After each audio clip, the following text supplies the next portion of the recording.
What about complacency? Stagnant, complacent relationships. There's a point where safety can turn into that, where it can just turn into complacency. When things feel stable, people may stop putting in the same level of effort.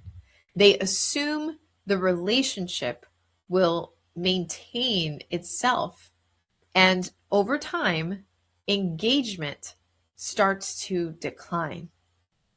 Complacency doesn't happen all at once. It builds gradually.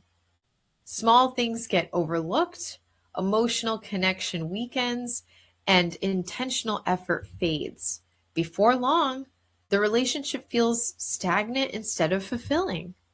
So, recognizing this shift early is very important because once complacency sets in, it takes conscious effort from both partners to rebuild connection and momentum.